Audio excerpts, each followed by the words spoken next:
Olá, boa tarde.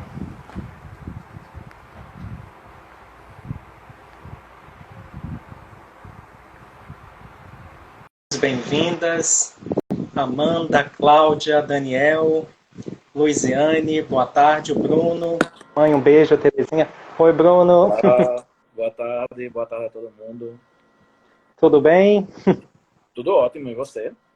Tudo tranquilo. Feliz dia de São João. Para Obrigado para você vocês também. também.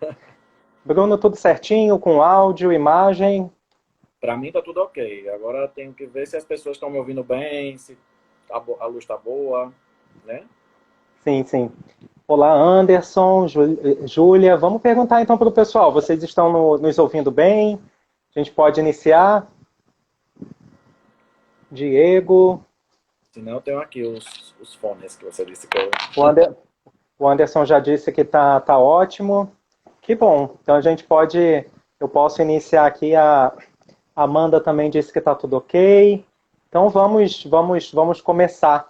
Né? Então, boa tarde a todos e todas. Essa é a 17ª live desse projeto, Conversas sobre Ensino de Línguas, em que eu, professor Antônio Ferreira, professor da UFRJ, coordeno, convidando pesquisadores, amigos, profissionais da área de ensino de línguas para falar um pouquinho das suas pesquisas.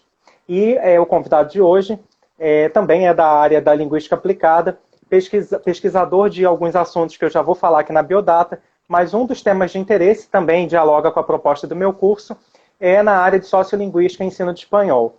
Então, vou fazer uma breve apresentação do nosso convidado de hoje, do professor Bruno Rafael Costa, e falar que eu tenho uma admiração muito grande pelo Bruno, porque quando eu conheci o Bruno estava na sua graduação, né? E aí eu também pude acompanhar todo esse desenvolvimento de carreira, desenvolvimento profissional do Bruno, e aí eu fico muito feliz com esse brilhantismo que ele dedica aí às pesquisas. Então, boa tarde a todo mundo que está entrando. Vi que pessoas queridas entraram, mas vamos para a biodata do Bruno, resumidamente. Então, o Bruno ele possui graduação em espanhol pelo Instituto Federal do Rio Grande do Norte. Eu acho que foi da primeira turma desse curso pioneiro. Ele é especialista na área de metodologia de ensino de espanhol, é mestre em linguagem e ensino pela Universidade Federal de Campina Grande e é doutorando, já está quase finalizando, em filologia pela Universidade Nacional de Educação à Distância em Madrid. E o Bruno, durante toda a sua trajetória acadêmica, desde a graduação, especialização, mestrado e agora doutorado, desenvolve pesquisas relacionadas à diversidade linguística. Então, diversidade linguística nos livros didáticos, formas de tratamento, pronome boceio, e é professor do Instituto Federal do Rio Grande do Norte, atuando na licenciatura em espanhol, presencial, à distância, em outros cursos também da instituição, e pesquisa, como eu disse, na área de LA, pesquisa variação linguística, interculturalidade e outros temas que o Bruno vai conversar para a gente. A nossa conversa vai estar dividida em blocos, mas antes de já iniciar os blocos, eu vou deixar que o Bruno se apresente também um pouquinho. Então, Antônio, boa tarde para todo mundo que está assistindo a gente aqui nessa conversa e que está dedicando São João, esse São João meio inesperado, a participar, né, dessa conversa. Antônio, a minha admiração é maior ainda por você, porque eu conheci você e, para mim, hoje você é uma referência no que você faz aqui no Brasil. E eu fiquei super emocionado de você ter me convidado para essas conversas, que eu achei fantástico, porque a gente está numa situação meio parado, a gente não pode estar parado, enfim.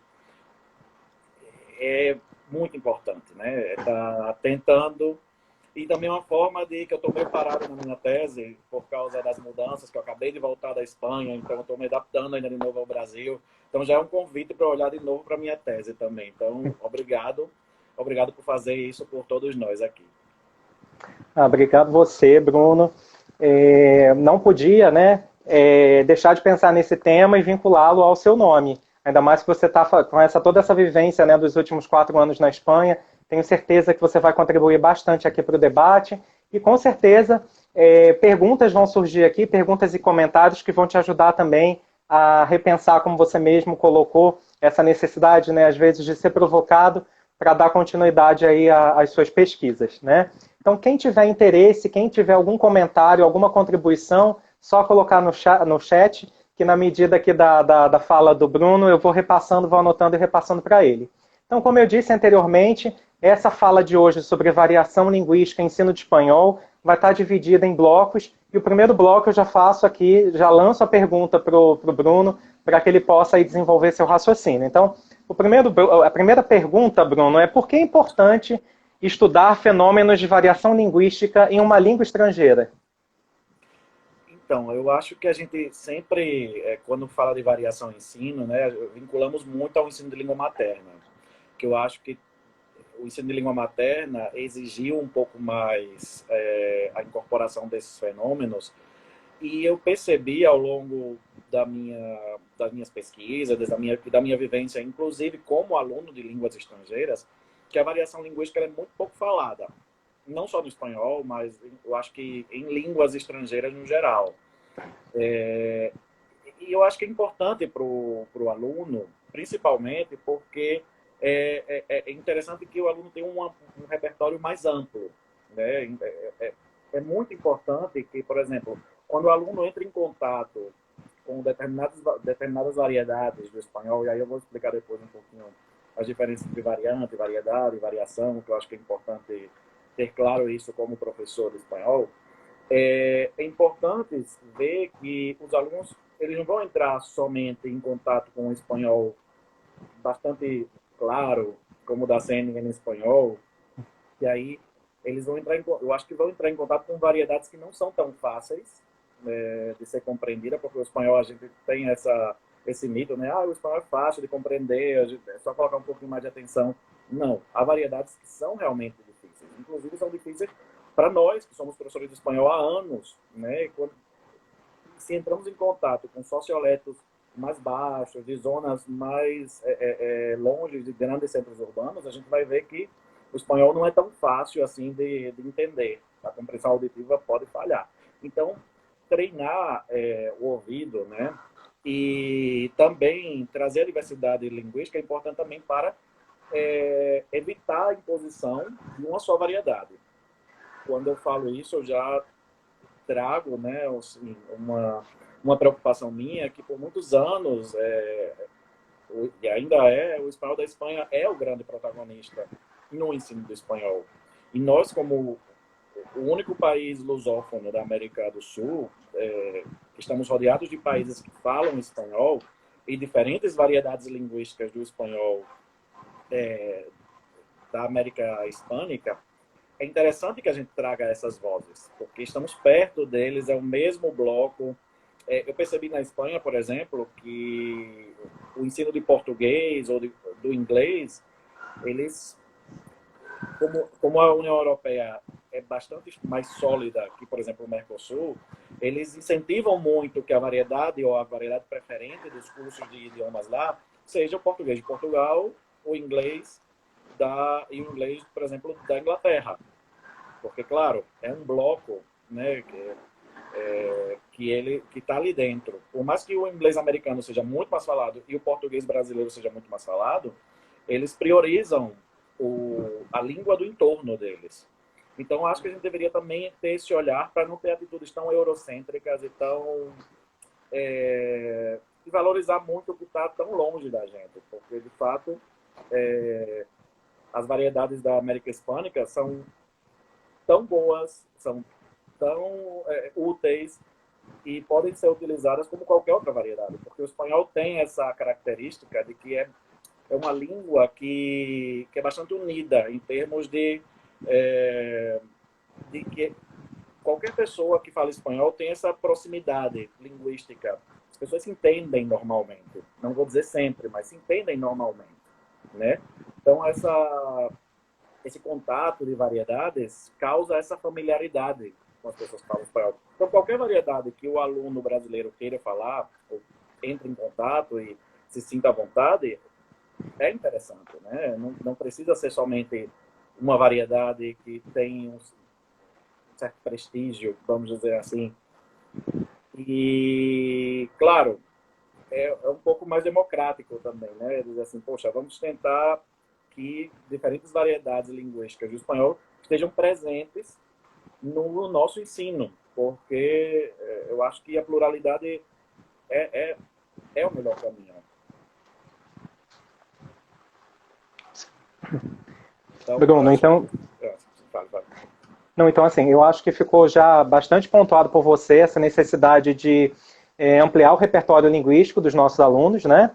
Mas é interessante que apareceu um comentário aqui de um perfil, acho que é Mar, com esse nome, que eu acho que é aluna sua, porque depois já te dá aqui uma saudação, que primeiro a gente entenda também o que a gente entende por variação linguística, né? Então, às vezes, não é um conceito tão claro, principalmente para quem não é da área, né? Até esse perfil coloca que em uma determinada situação a pessoa estava confundindo variação linguística com figura de linguagem, né? Mas assim, eu acho que ficou marcado, né, pela sua fala já inicial, essa importância de ampliar o repertório linguístico, e isso passa também pelo trabalho do professor, que você vai falar também, nessa possibilidade de democratizar as variedades na sala de aula. A gente sabe que isso, até por conta da contribuição dos documentos que nós já tivemos, parece que é algo que já vem sendo feito, mas não, as suas pesquisas e de outros colegas vão mostrar ainda que esse mito, né, do espanhol peninsular ainda está muito presente, por incrível que pareça, no nosso imaginário, e você já, nesse primeiro bloco, já mostrou a necessidade de fuga desse eurocentrismo, de uma visão única, né, de uma variedade única aí para a gente pensar o ensino. Pois bem, então acho que a gente pode, não sei se você quer comentar, essa questão do conceito de variação linguística, ou se a gente já parte para a segunda pergunta? Eu acho que já que pode ter confusões, né, em relação a termos, porque a sociolinguística tem alguns termos que as pessoas se confundem, porque são termos muito parecidos. Quando a gente fala de variação linguística, estamos falando, de alguma maneira, da troca de alguns elementos linguísticos, pode ser fonético, léxico ou gramatical, e que não causem, né, uma diferença semântica. Então, a partir do momento que você diz Joe e outra pessoa diz show, ou a partir do momento que alguém fala carro no lugar de coche, no lugar de auto, então estamos praticamente no mesmo, no universo da variação linguística, certo? Ou, inclusive, por exemplo, no nível gramatical, se você diz como te llamas ou como te llamas, te chamas, né? Então, isso é variação linguística, quando não há câmbio semântico. Quando não há mudança semântica, há variação linguística. A variação linguística se dá praticamente em 3 grandes eixos. No eixo diatópico, que é o geográfico, pessoas de diferentes regiões falam diferente. No eixo sociocultural, pessoas de diferentes estratos culturais, de escolaridade, idade, gênero, falam diferente também. E também no eixo diafásico, que que a gente chama de registro, né? Bruno falando aqui, por mais que seja uma conversa de Instagram, mas é uma conversa de Instagram, digamos, acadêmica, né? Não é o mesmo Bruno que está num bar com os amigos dele. Então, eu vou usar outros vocabulários, eu vou usar outras estruturas, eu vou estar muito mais relaxado do que eu vou estar aqui agora que eu estou conversando com o Antônio, que é um professor que eu admiro, com pessoas que estão me escutando, né? Então, eu vou estar mais controlado, monitoreado, né? Como eu digo em espanhol. E, para ficar claro, eu acho que também uma coisa que eu queria comentar é as diferenças entre variedade, variável, variante, que eu acho que são bem confusas às vezes, porque eu vejo muitas pessoas falando na variante rio-platense, e eu acho que assim é importante lembrar, por exemplo, que uma variante linguística é um elemento linguístico que pode ser trocado por outro, como eu tinha falado agora. Por exemplo, você é uma variante muito característica, mas não só de lá, da variedade rio-platense, que é falada pela Argentina, Uruguai e Paraguai, e o sul da Bolívia. Então, já vemos aí 2 conceitos que podem ser, que normalmente as pessoas trocam muito, variante por variedade. Eu prefiro, no caso, sempre utilizar a variedade para esse conjunto, né, de variantes de uma região, como variedade rioplatense, variedade mexicana, variedade peninsular ou castelhana também, ou variedade andaluza do sul da Espanha, variedade caribenha das ilhas, né, de Cuba, da República Dominicana, mas também do Panamá, que é da América Central continental. Então, a gente percebe já essas diferenças, né? Dentro de uma variedade há várias variantes. E o termo variável pode ser uma variável linguística, né? Que, por exemplo, o boceu é uma variante da variável segunda pessoa do singular, né? Então, a variável segunda pessoa do singular vai ter a variável tu e a variável vós, por exemplo. Então, é a variante tu e a variante vós, né? Essa variável. Como a variável segunda pessoa do plural, pode aparecer as variantes os tedes, para informalidade, e a variante vosotros, para informalidade. Então, se não ficou claro, qualquer pessoa pode me perguntar, depois me adiciona e me pergunta no chat, porque são conceitos que são chatinhos, são palavras muito parecidas, mas assim, se ficou alguma dúvida, a gente pode explicar inclusive no final. Beleza, Bruno. Já fiz várias anotações aqui para não me confundir mais, né? Porque eu também percebo muito essa mescla, né? E não são conceitos sinônimos, mas assim, a sua explicação foi muito rápida. Por exemplo, a própria professora Greta disse que foi uma ótima explicação. A Helena também disse que foi... falou, então eu estou super feliz. Sim. A Helena também mencionou que foi uma ótima explicação sobre variação linguística. Então, acho que a gente agora pode ir para esse segundo bloco, que foi a segunda pergunta pensada, para você falar um pouquinho de, então, quais são os principais problemas que impedem, na sala de aula de espanhol no Brasil, a gente pensar uma abordagem multidialetal para pensar o ensino.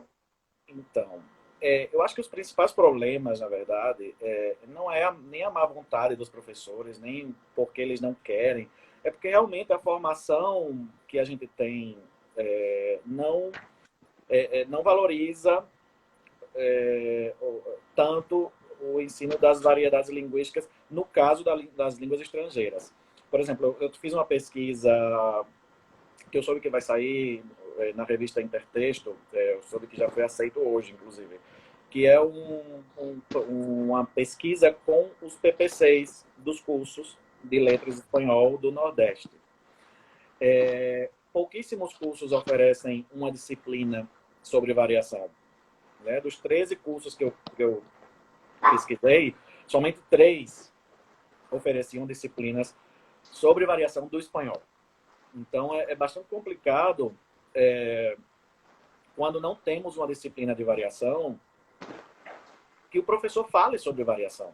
Né? Porque a gente tem uma disciplina de morfossintaxe, de fonética, por que não ter uma disciplina de variação numa graduação de letras? É importante porque, além disso, o espanhol é uma língua falada por mais de 500 milhões de pessoas no mundo inteiro, são mais de 21 países, há inúmeros fenômenos de variação que podemos estudar, e uma disciplina ainda é pouco, né? Mas cada um, como puxa sardinha assim, para a sua área, vai querer ter várias disciplinas, mas é importante ter pelo menos uma disciplina sobre variação linguística. Eu acho que esse é o grande problema, né? Eu acho que o que desencadeia o maior problema de todos. E também o livro didático. Né? O livro didático, normalmente, pelo menos eu andei pesquisando os livros do PNLD, na minha pesquisa dessa última, digamos, tiragem, né, do PNLD, que foi a última, inclusive, e eu vi que há um discurso positivo em relação às variações. Os elaboradores dos materiais tentam trazer alguns fenômenos de variação, mas ainda o espanhol da Espanha é o mais... é o que aparece mais no livro, né? Por exemplo, eu fiz uma contagem, né, dos textos e dos áudios, eu contei em quantos, mais ou menos, e sempre a variedade castelhana era que tinha assim, um número maior de texto, maior de áudios. Então, é interessante que os livros didáticos também possam trazer essas variedades, porque essas variantes linguísticas, porque assim o aluno tem no livro, o professor pode seguir aquele livro que ele segue normalmente, porque muitas vezes o livro é o único guia, né, do professor na sala de aula. Inclusive, em alguns contextos, é basicamente o guia do professor. Então, é importante que o livro também traga não somente a variedade, como uma curiosidade que eu, inclusive, eu tenho um artigo já bastante antigo, né, de 2007, sobre o boceio nos livros didáticos, que antes não aparecia, e eu era boceante antes de viver 4 anos na Espanha. Agora eu estou com uma variedade linguística que é um Frankenstein, porque é uma variedade de vários lugares, de várias influências. Mas antes eu era bastante boceante porque eu vivi na Argentina e o meu espanhol era bem rioplatense, e eu ficava meio frustrado porque o boss não aparecia nos livros. Então eu escrevi esse artigo junto com uma amiga minha, com Rose, e fizemos uma sondagem, né, dos livros. E alguns livros tratavam o boceio como regionalismo e não citavam os outros, por exemplo, como como regionalismo, porque o vosotros é só falado em algumas regiões da Espanha, enquanto o você é falado em vários países da América.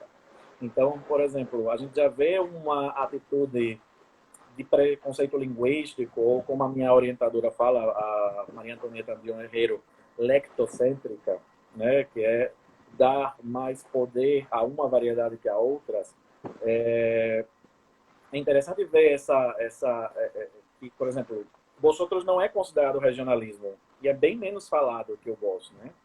Então, o livro didático tem esse papel também, porque se a variação continuar sendo vista como uma mera curiosidade que aparece naquele quadrinho de baixo que o professor passa porque não tem tanto tempo, porque temos só 1 hora a aula, é muito difícil, né, trabalhar assim. A variação linguística ela deve ser um componente trabalhado ao longo do livro, com exercícios, com atividades, com textos, com explicações, como qualquer outra parte, como a gramática, como a fonética, como o léxico, né? Então, eu acho que é interessante que tentemos mudar o enfoque a forma de abordar a variação. Bruno, já tem aqui muitos comentários. Eu também anotei bastante coisa a partir dessa sua fala. Primeiro, assim, eu só queria ainda trazer do bloco anterior, que a Elaine do IFA, o Ricardo do Pedro II, ainda colocam que você deu uma ótima explicação para a gente diferenciar aqueles termos, né? Interessante que a Elaine coloca, você conseguiu explicar algo tão complexo em língua de gente, entre aspas. Então, agradecendo para isso. E sobre essa questão de como abordar, né, essa perspectiva multidialetal, realmente, eu acho que, quer dizer, eu concordo totalmente com você e lembro de um artigo que logo eu já vou indicar aqui no final, até o final da live, para quem está assistindo do Bruno, que a partir de dados, né, numéricos ele comprova, inclusive, essa carência formativa dos professores em relação a pensar questões, né, da variedade do ensino da língua, também uma certa insegurança no tratamento, no trabalho com essas questões em sala, inclusive aqueles que atuam na educação básica, não há clareza de alguns conceitos, não há clareza da necessidade, da importância de explicar também para os seus alunos essa questão, ou seja, das variedades e variantes que ele vai colocar ali em prática, né? E quando você falou do livro didático, assim, me veio à memória, o próprio Ricardo que eu citei, do Pedro II, nós trabalhamos do outro lado, né? Ou seja, na equipe de coordenação do PNLD, e como a gente fazia do último de espanhol, e como a gente fazia, junto com outros colegas, o Antônio Andrade e o Leandro, esse levantamento aí das origens, porque no primeiro momento parece que há um grande leque de opções, mas às vezes, assim, dos textos, dos gêneros escritos e não necessariamente, né, das mostras orais, de áudio. Isso também de uma certa forma, hoje já é um avanço, mas ainda um avanço que precisa avançar, né, crescer, mas por outro lado a gente tem a interrupção dessa política de distribuição. Vou trazer 3 comentários agora, para que talvez você resuma isso tudo antes da gente passar para o terceiro bloco. A Raquel, que é aluna da minha disciplina de linguística, comentou que realmente o boceio ainda aparece de uma forma muito tímida, inclusive nos livros e nos materiais que ela cita aqui de apostila. A professora Cláudia, da UEL, menciona o livro do Paco Moreno, Que Espanhol Enseñar, como um livro que contribui bastante, né, que auxilia a gente a pensar nesse tema. E o Diego, que já esteve conosco aqui também para falar um pouquinho da história do espanhol, trouxe um comentário muito interessante que pode te ajudar a desenvolver um pouco mais, quando ele diz: a história dos materiais de ensino de espanhol também ajuda a gente a entender, de uma certa forma, o apagamento das variedades. Por exemplo, nos livros da década de 40, o boceu era considerado um erro, e como ele coloca aqui, um erro bárbaro, né? Então, Bruno, vou deixar você comentar um pouquinho isso que eu trouxe agora para enriquecer o debate, depois a gente passa para o nosso terceiro bloco. Eu já disse a Diego que a gente precisa conversar e precisa fazer alguma coisa com a história dos manuais de espanhol, porque eu acho que vai ser bem interessante ver como a variação é tratada, né, ao longo dos anos. Quando eu acho que a primeira pessoa, não me lembro quem foi que falou sobre o voceu, que diz, aparece de forma tímida, a Raquel, pronto, que é sua aluna, né? A Raquel cita que aparece de forma tímida. Eu não sei quantos anos ela tem, mas hoje o voceu aparece realmente nos livros. A maioria dos livros tratam o voceu. Na minha época, nem aparecia, e quando aparecia, aparecia de forma bastante reduzida mesmo. Hoje eu já percebo que já aparece um pouco mais, né? Então, eu acho que o comentário do meio, quem foi? Fez o segundo comentário. Em relação ao livro do Paco Moreno? Ou... Isso. Então, tem a professora era um livro Cláudia. de Moreno Fernandes, do Paco. Então, eu tinha até colocado aqui. Esse livro é bastante antigo, né? O que é Espanhol Enseñar. Ele é muito bom. Eu acho que o primeiro contato que eu tive com variedade e ensino foi com esse livro. Eu acho que eu não, somente. Eu acho que todo mundo teve o primeiro contato com isso. Ele já tem alguns livros mais atuais. Esse daqui já está ficando velhinho, que é o Las Variedades de la Lengua Española e Sua Enseñanza. Esse livro é de 2010. Eu acho uma versão bem mais atual daquele livro que é Espanhol Enseñar, que é muito bom. E ele também tem outro livro que é muito bom também, mas esse daqui já não trabalha tanto a questão do ensino. Ele traz a geografia linguística do espanhol, né? A língua espanhola em sua geografia. Esse livro é como se fosse uma aula dialogada, então, mas traz gráficos, figuras bem interessantes que trabalham a variação. Então, esse livro é bem didático.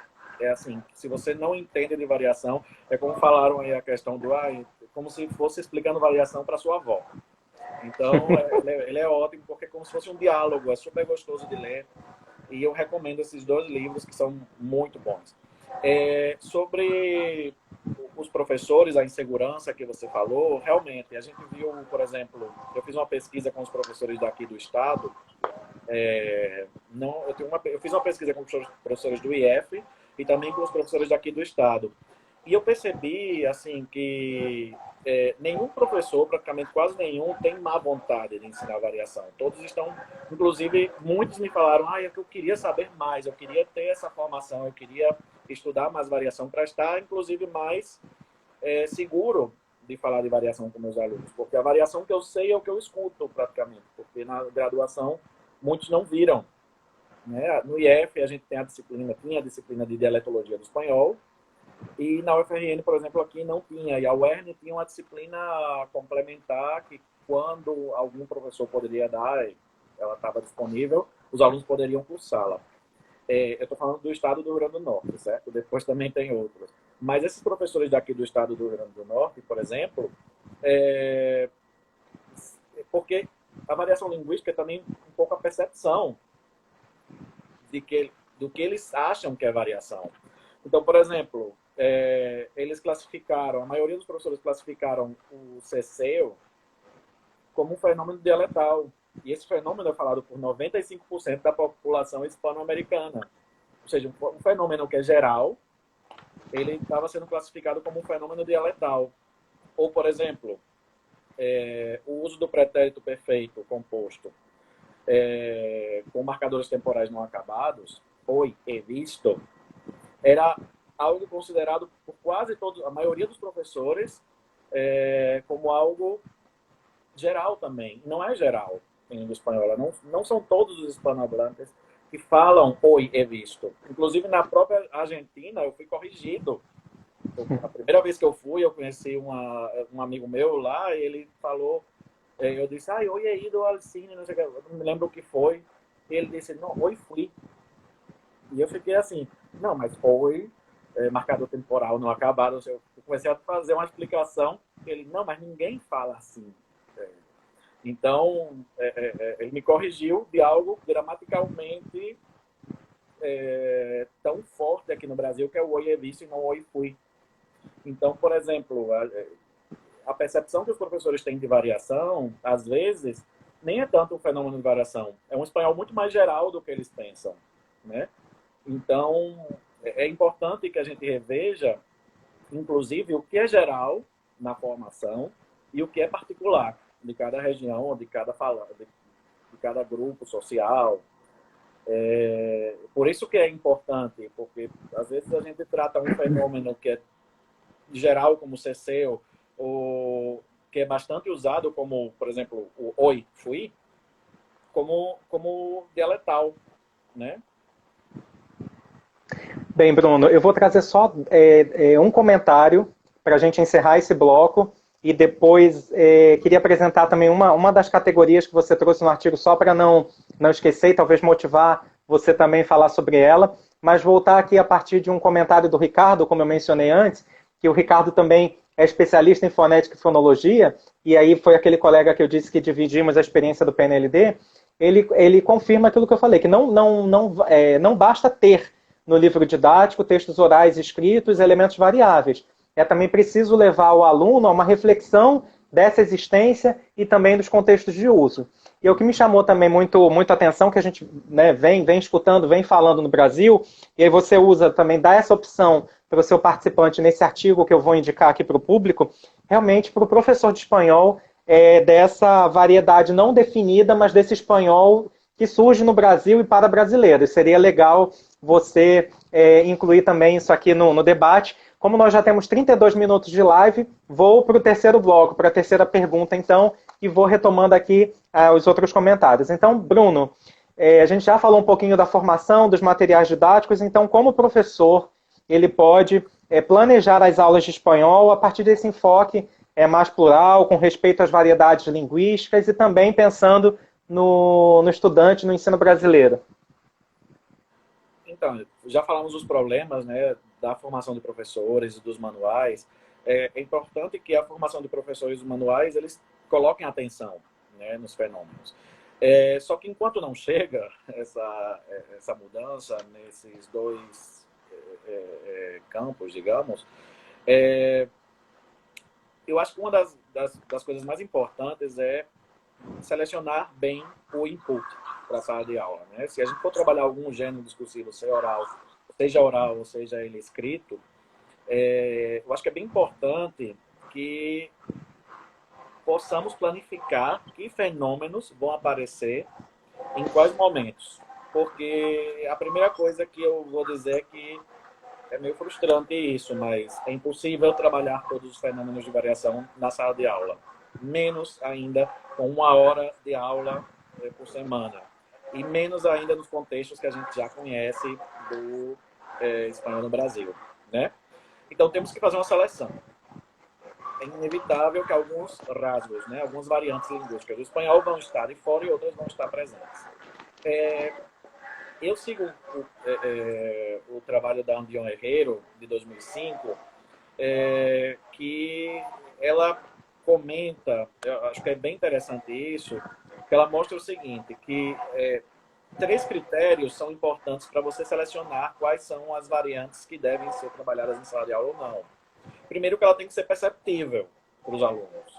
Há variantes linguísticas que não são perceptíveis e que somente pessoas como linguistas vão entrar em contato com aquele tipo de variante e vão colocar atenção. Então, não é necessário que uma variante que não é perceptível esteja em sala de aula, porque ela não vai causar nenhum problema ou estranhamento para o aluno.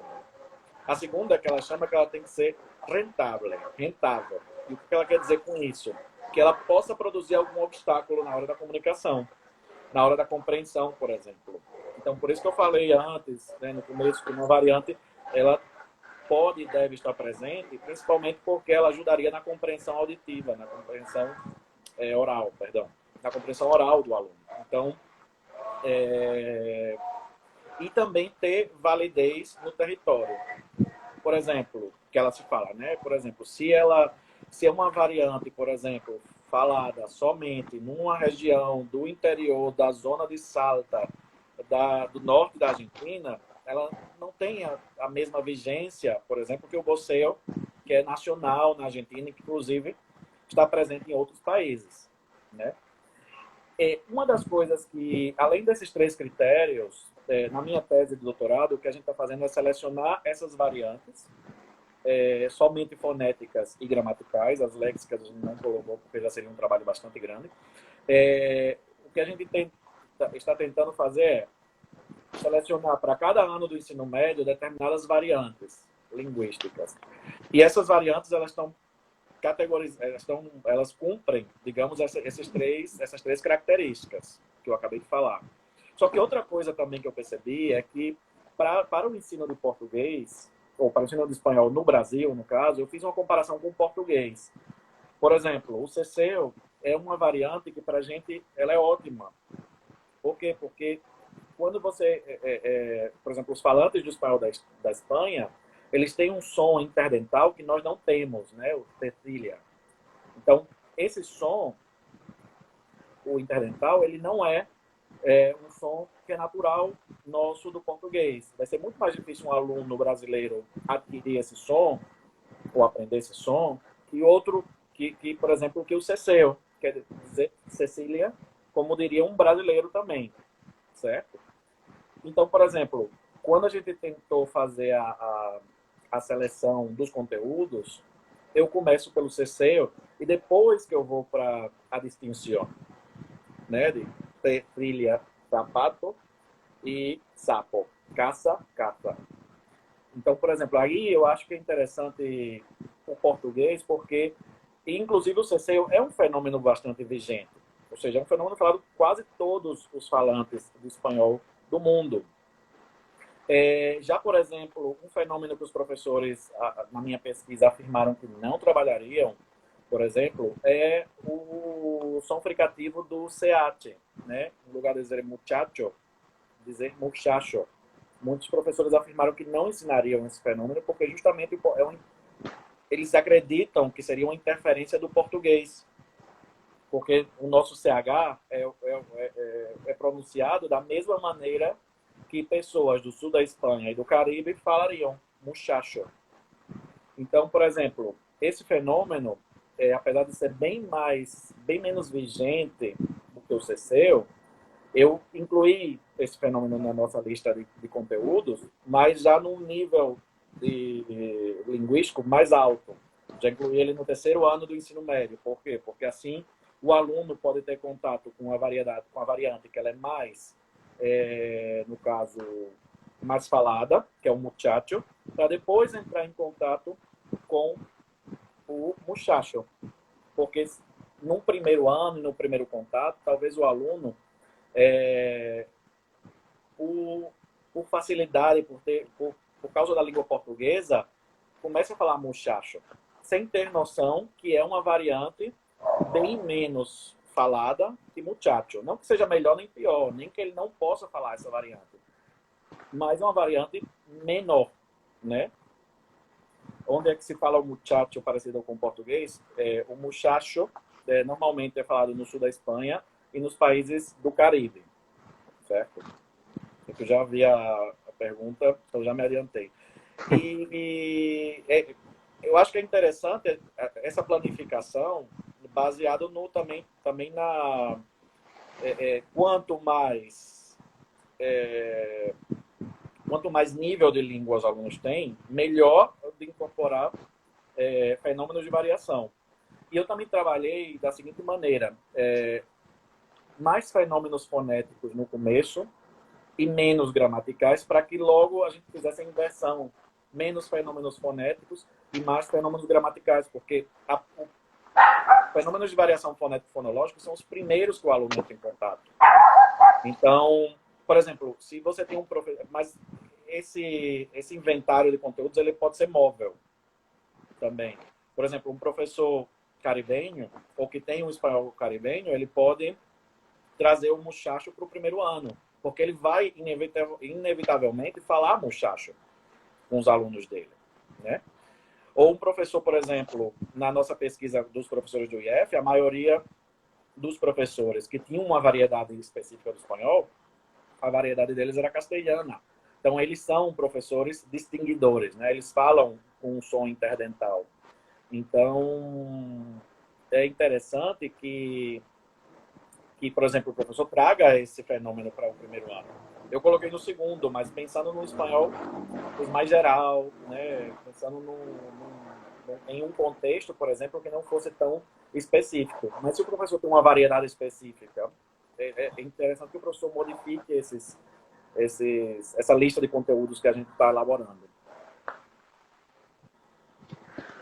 Bruno, podemos passar aqui para alguns comentários? Sim, e eu acho que só uma coisa que eu queria falar, né? Quando eu falo de mais geral e menos geral, é a questão do standard, né? Porque eu acho que no Brasil, pelo menos a gente tem um certo preconceito com o nome standard, porque pelo menos se vocês quiserem também eu posso deixar depois, mas o conceito que a gente traz no espanhol de standard é diferente do que a gente fala no português padrão. O standard, pelo menos o standard que eu sigo, que eu posso passar depois o artigo para vocês, é algo que é mais comum. É algo que é mais... são os fenômenos linguísticos mais comuns do espanhol, né? Eu acho que muita gente questiona porque o standard ele é falso, ele é artificial, mas o standard também é democrático, porque a gente pode começar com o que é mais comum para depois ir afunilando mais, para depois ir para o que é mais particular. Então, por exemplo, quando você falou dos professores que não tinham uma variedade específica, na verdade o que eles têm é mais ou menos um standard, né? Porque eles não assumem que tem uma variedade. Então, esse espanhol standard, ele é falado por um número bastante alto de professores que não se filiam, digamos, a uma variedade linguística específica porque não tiveram uma experiência no exterior ou não tiveram professores de uma zona específica ou não moram em fronteiras, por exemplo, no caso do Brasil. E eu acho que o standard é bem democrático, ele pode articular a variação linguística de alguma maneira, porque a gente pode partir do mais comum ao mais particular. E é interessante também que eu acho que eu acho que é um ponto muito importante, principalmente para o aluno de escola pública, que é a questão de valorizar variedades linguísticas. Quando falamos de trabalhar a variação linguística no Brasil para ampliar o repertório dos alunos, também estamos tentando fazer com que esses alunos, quando vejam, se eles estão estudando determinados fenômenos de variação na língua estrangeira, eles podem perceber que esses fenômenos também acontecem no espanhol. Por exemplo, quando a gente fala do apagamento dos S's de plural no espanhol, que é bastante comum na aspiração ou na própria elisão de não ser pronunciado S, muitos alunos também têm esse fenômeno no português. Então, se eles virem, no caso, que esses fenômenos estão sendo valorizados no ensino e que eles estão trabalhando aqueles fenômenos em sala de aula, é interessante porque eles vão perceber que a variedade linguística deles, do português, não deveria ser desprestigiada. Eles não deveriam ter esse sentimento de estigma, dizer, eu falo mal, eu falo ruim, eu não falo bem, eu não falo português, coisas assim que a gente ouve, né? Esses mitos sobre o preconceito linguístico que Wagner ele comenta bastante. Eu acho que o ensino do espanhol, numa perspectiva plural, pode ajudar esse aluno a ter uma melhor autoestima linguística também. Quando a gente faz essa aprendizagem intercultural, quando trabalhamos a variação a partir de um enfoque intercultural. E eu acho que isso tem a ver muito com como aqui no Brasil ainda se trabalha a gramática, né? Porque, por exemplo, eu vou, se eu puder, por exemplo, a nova gramática da língua espanhola, né, que é uma produção da RAE com a Associação de Academias, ela traz, então, assim, ela traz no livro, né, que é um livro enorme, ela traz fenômenos de diferentes países. Por exemplo, se eu acho que temos tempo para eu citar um, assim, temos, né? Temos, nós estamos com 45 minutos de live. Pronto. Então, por exemplo, só para eu citar aqui para vocês verem, teve um fenômeno que ele foi, quando eu fiz a pesquisa com os professores, teve um fenômeno que ele foi classificado como um fenômeno que não existe na língua espanhola, que é a combinação de um possessivo com um artigo indefinido. Mi amigo. Una mi amiga. Então, por exemplo, 91% dos professores disseram que esse fenômeno não era possível na língua espanhola. E ele é possível na língua espanhola. Se a gente vê aqui, ó, na própria gramática, que a gramática tem um enfoque mais ou menos plural, ela já mostra o espanhol de diferentes zonas. Ela diz, em algumas partes de México, em vários países de Centroamérica, en el Paraguay, en algunas regiones andinas y en las hablas noroccidentales de la península ibérica, alterna un su amigo, um amigo suyo e su amigo. Então, a própria gramática traz 3 possibilidades, de acordo com diferentes regiões, dessa construção gramatical. Su amigo, um amigo suyo e su amigo. A primeira é totalmente estranha para nós, professores de português e espanhol aqui no Brasil, porque é muito difícil que alguém escute um su amigo. Soa, inclusive, como algo fora da língua espanhola. E esses professores, eles citaram como um fenômeno que não existe. Então, por exemplo, na própria gramática, esse fenômeno está recolhido. Então, é interessante perceber que as academias da língua espanhola têm trabalhado coordenando diferentes lugares hispanohablantes, né, para tentar fazer uma gramática mais plural. Eu acho que é isso que falta, por exemplo, no ensino do português ainda aqui no Brasil. Porque esse padrão, a gente tem uma ideia que o padrão é algo muito fechado, que é algo muito distante da realidade. O padrão aqui no português não é entendido como algo comum, é entendido como uma língua bastante fora da realidade, da nossa realidade, né?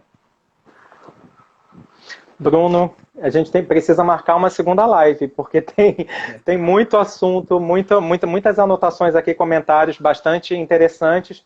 Eu vou pedir a sua liberdade, assim, a gente está chegando a 47 minutos, para dar alguns informes, passar algumas indicações de leitura do professor Bruno. Mas, Bruno, e depois trazer alguns comentários para que você possa encerrar. Mas muitas pessoas estão pedindo aqui as referências dos livros, dos artigos que você citou, e aí eu vou pedir depois, Bruno, se possível, você fazer uma foto desses livros, me mandar, eu publico, te marco nos stories, ou vocês podem entrar em contato direto também com o Bruno, acredito que o Bruno vai atender todo mundo que tiver interesse. Então, primeiro eu queria fazer já o convite para a live de sexta-feira, dia 26, às 17 horas, com o professor Alexandre Cadilli, da Federal de Juiz de Fora, com o tema Narrativas como Dispositivo Epistêmico, formação de professores de línguas e direitos humanos. O professor Alexandre atua com formação de professores de português língua materna. Tenho certeza que vai ser um debate também muito interessante. E já nesse momento, assim, indicar o artigo e outras publicações do Bruno. O artigo que eu fui comentando desde o início foi publicado numa revista Linguística e Línguas Aplicadas, de uma publicação de 2019, está lá no Lattes também do Bruno, e o título do artigo seria Actitudes e Competências Docentes em Professores de Espanhol de los Institutos Federales en relación a las variedades de la lengua. É muito interessante, tem vários outros aspectos. Eu mesmo queria fazer uma pergunta sobre a zonificação do espanhol, mas não dá tempo, por isso que eu acho que a gente precisa marcar mais uma conversa. Queria destacar um livro, Bruno, se você tiver com ele aí, você pode mostrar aí para o pessoal, que é um e-book que está disponível em PDF, que foi organizado pelo Bruno e pela professora Raquel Serrão, e o título é esse, tá ao contrário aí na imagem, mas eu vou ler. Diversidade Linguística, Linguístico-Cultural no Ensino de Espanhol para Brasileiros, publicado pela própria editora do IFRN. E aí também queria, esse livro está em e-book, está disponível, só digitar o título e você consegue baixar, né? Eu acho que não, é pelo site, porque o IF tem como se fosse um local onde eles guardam toda a produção dos professores, que é o site Memória, memória.ifrn.edu.br. memória.ifrn.edu.br. Colocando esse título, colocando meu nome completo, ele já sai por aí. Que bom. E também queria destacar, eu acho que uma outra faceta do Bruno, como também autor de materiais didáticos. O Bruno e uma equipe também do Instituto Federal do Rio Grande do Norte acabou coordenando esse projeto, que era uma política pública ainda presente em alguns institutos, que é dos livros do ETEC Idiomas, que foi um programa de ensino de línguas, tinha português, inglês, português para estrangeiros, espanhol, inglês, e o Bruno contribuiu na elaboração desse material, e também a voz do personagem Daniel. Não é, Bruno? Então... e eu acho que esses livros também estão disponíveis. Bruno, eu vou te repassar alguns comentários, porque assim, temos 50 minutos, e aí a gente precisa ser rápido. Por exemplo, e aí você fica muito à vontade para encerrar a sua fala e comente o que você achar pertinente. Então, teve um comentário do Ricardo em relação ao CCU, que também existe o CCU com C, oposto ao CCU com S, mas também não é rentável. Teve um debate aqui paralelo, iniciado pela Helena, sobre a caída da D intervocálica na região de Andalucia, e aí depois um debate aqui mencionando que isso é um fenômeno que acabou acontecendo em outras regiões da Espanha, mas isso ela sinalizou que só teve conhecimento disso na pós. A Elaine do IFAL, novamente, mencionou que só conheceu o Bosch por conta de um professor argentino. A Luiziane traz dois comentários, um deles em relação a essa relação Espanha-Caribe, que seria algo interessante de se observar, mas, ao mesmo tempo, uma temática que é recorrente aqui no debate, principalmente quando a gente trata do ensino de espanhol, surgiu em outras lives, que é por interesses comerciais e hegemônicos, às vezes há um apagamento dessas outras variedades nos manuais, né? E claro que isso também é mediante questões relacionadas a contexto, espaço, tempo, né? E tem outros comentários, Bruno, que eu acho que eu não vou trazer, muita gente também te elogiando, mas eu não vou trazer para que você possa encerrar com calma. Aí você tem aí quase uns 5 minutos para que a gente não caia automaticamente. Tá, uma coisa importante é que, na minha pesquisa, por exemplo, muitos professores confundiram ceceu com distinção, certo? Então, isso ficou... E por muitos anos eu também achei isso. Nos primeiros anos da minha graduação, eu acreditava que ceceu era algo falado por toda a Espanha, que na verdade não é. É só em algumas regiões da Andalucia, que é quando você pronuncia de forma interdental o S também. O S, o Z, o CE e o CI. Porque o que a gente entende como ceceu é quando se pronuncia todas o S, o Z e o CE e o CI como S, né? Como o S que a gente pronuncia mais ou menos no português. E o ceceu não. O ceceu é pronunciar tudo como interdental. Então eu percebi que muitos professores acreditam que distinção e ceceu é a mesma coisa. Realmente, eu li no momento que ele falou que não era um fenômeno tão rentável, porque ele não tem a validez e é um fenômeno bastante estigmatizado ainda na Espanha. Então, esse fenômeno, por exemplo, eu coloquei realmente na lista de conteúdos, mas eu coloquei no último ano da nossa proposta. Eu coloquei no último ano porque é um fenômeno que muitos professores se atrapalham, não sabem a distinção de distinção e de ceceu. Então, acho que é importante a gente revisar isso também. Quais eram mais os comentários que... Não, a questão... vamos voltar aqui à questão talvez comercial, né, do apagamento, sim, que eu acho importante comentar aí nesse pouquinho de tempo que a gente tem. Claro, porque também muitos dos materiais que nós a gente estudou espanhol numa época que não tinha o Programa Nacional do Livro Didático. Né? A gente estudou espanhol com livros que eram publicados para um público espanhol e que eram trabalhados aqui no Brasil. As editoras espanholas, obviamente, normalmente trazem, ainda hoje, mais input da sua própria variedade linguística. Né? Esse é um tema que a gente precisa refletir muito, porque quando nós utilizamos o material da Espanha, a gente tem que ter esse cuidado, na verdade, de tentar explicar, fazer contrapor as variedades, porque eu acho que é um trabalho bem mais rico. Os cursos de idiomas, eu acho que privados, ainda hoje trabalham com muitos materiais da Espanha, né? Principalmente da difusión, porque são materiais excelentes, são materiais muito bons. A Espanha produz muitos bons materiais de espanhol, só que não atendem às necessidades específicas de um público brasileiro, que é um público que está ao redor de países que falam espanhol, e muito menos para o ensino médio. No ensino médio já temos nossos materiais, né? Por exemplo, do PNLD. Só que o que eu estava comentando é que deveríamos tentar ser contra-hegemônicos, né? Tentar trazer essas variedades para o livro didático do nosso aluno do ensino médio, porque o foco não é do ensino médio, também é ele entrar em contato, né, com a diversidade cultural, que isso é interessante para ele. E quando a gente fala de diversidade cultural, estamos falando, obviamente, de diversidade linguística, porque o aluno só entra em contato com a diversidade cultural se entra em contato com a variedade, com a língua daquela região, né?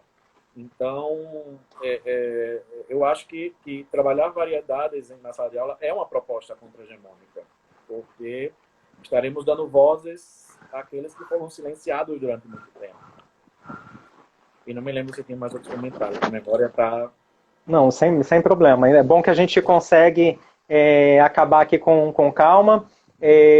Vários comentários aqui de pessoas muito queridas, elogiando, dizendo que tem muito material para outras conversas, parabenizando a você também. Bruno, eu só queria assim, te parabenizar, claro, obrigado também por ter topado. Vamos torcer para essa live aqui conseguir ser salva aqui no final, que ficou um material também muito rico. Estou muito ansioso para ter acesso logo à sua pesquisa de doutorado, ver esse inventário. Me lembrou muito também a live da professora Gretel, quando ela mostrou uma publicação do RENID, que é um referencial, né, pensando um referencial para o Brasil, para pensar os níveis, né, do quadro como europeu. Então, estou muito curioso para poder dialogar também esses materiais. E gostei muito quando você finaliza aqui a reflexão para nós, dessa aprendizagem intercultural, ou seja, tentar tirar esse estigma somente da língua como instrumento, e ao mesmo tempo a gente pensar uma construção de um trabalho que passe também, né, por outros vieses aí, como alguns autores colocam, né? Então, Bruno, como construção identitária também. Isso, como, né, você só como ferramenta. Sim. Não é só isso, né? Isso, você cita, a própria professora Serrani traz essa concepção. Bruno, então assim, a gente tem 2 minutos praticamente. Muito obrigado, não sei se você quer finalizar com alguma palavra. Obrigado também quem nos acompanhou. A live vai estar salva no YouTube. Esperamos que sim. Não, obrigado a você, Antônio, pela oportunidade de dialogar com você. E qualquer coisa, eu estou aqui à disposição. Certo? De quem quiser me escrever, quem quiser me adicionar e falar e perguntar, eu estou aqui. Ok? Que bom. Obrigado, Bruno. Obrigado. Um abraço para todo mundo. Boa noite. Boa noite. Tchau, tchau. Tchau, tchau.